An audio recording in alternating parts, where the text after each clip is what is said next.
Olá, eu sou Maria Leopoldo, coordenadora pedagógica da Lila, e esse é um vídeo continuação de um anterior sobre leitura e contação de histórias. A gente falou um pouco sobre livros, que livros escolher, como ler para os bebês, e agora a gente vai falar sobre histórias de boca. O que significa histórias de boca? Histórias de boca é um nome informal que a gente dá, que tradicionalmente se dá, a isso que as crianças nos pedem. Agora conta uma história sem livro, uma história de boca. Então, uma história de boca é uma história que não precisa do livro, né? Podem ser histórias inventadas, histórias adaptadas de um livro, por exemplo. Ao invés de você contar o livro da Chapeuzinho Vermelho, você conta de boca, né, a história da Chapeuzinho Vermelho. Histórias de quando os adultos eram pequenos. Então, eu, por exemplo, quando era criança, pedia para minha mãe: conta uma história de quando você era pequena. E minha mãe dizia: filha, já te contei todas as histórias. E daí pedia para ela: mas então inventa uma história de quando você era pequena. Então, as histórias de bocas podem ser inventadas, imaginadas, adaptadas. E podem ser da tradição oral.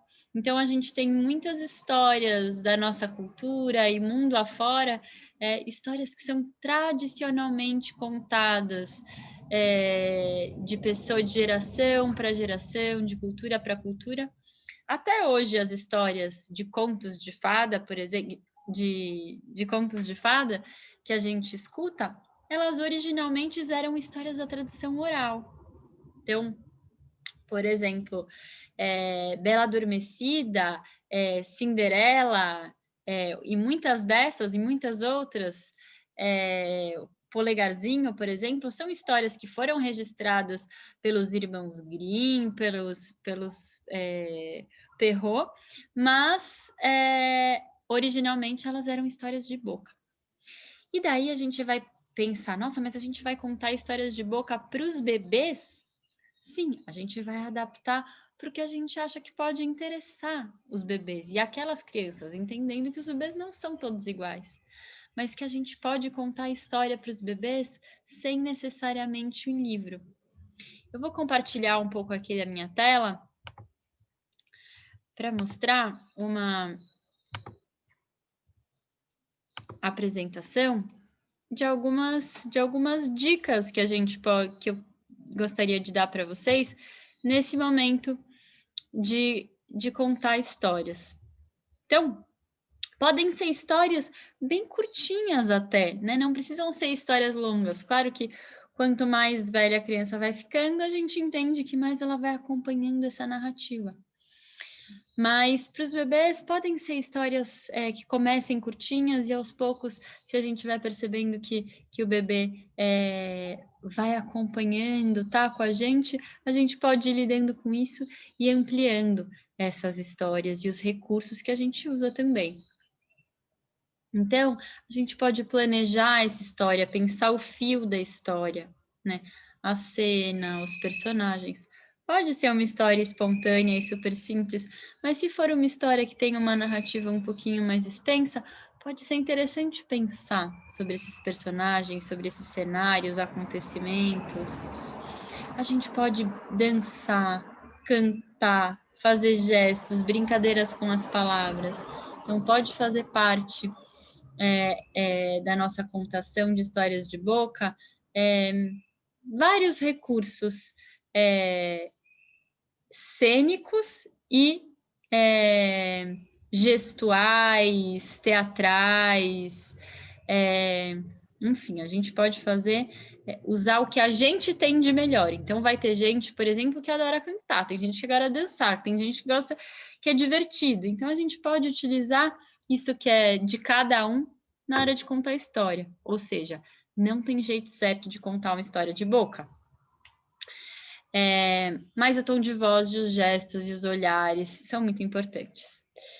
E daí, uma coisa que pode ser muito legal para os bebês é utilizar objetos para contar a história, né? Então, tem uma contadora de histórias que eu adoro, por exemplo, e que usa muitos objetos para contar as histórias delas, e objetos que não são nem um pouco óbvios. Então, eu trouxe aqui, por exemplo, algumas ideias de objetos. A gente pode, por exemplo, usar uma batata para contar a história dos 3 porquinhos, três batatas. Pode colocar embaixo um pininho, mas nem precisa, né? A gente pode imaginar, né? Uma luva para ser um jacaré, uma folha de embaúba para ser uma bruxa, um espanador de pó para ser um pavão bem elegante, ou até para ser algum personagem meio destrambelhado e maluco, um bule para ser um elefante. Enfim, são algumas ideias de objetos que a gente pode usar, e a gente pode usar um objeto do mesmo campo semântico. Por exemplo, a gente vai lá na cozinha e pega, né, vários materiais que a gente acha que podem ser legais para contar a história. Por que eu digo isso? Porque muitas vezes a gente acha que para contar a história a gente precisa de fantoche, né? E não é verdade. Quando a gente usa um objeto, por exemplo, que não está dado, que a criança precisa imaginar, né? Mas que tem referências no concreto, no real, a gente amplia até as possibilidades, né?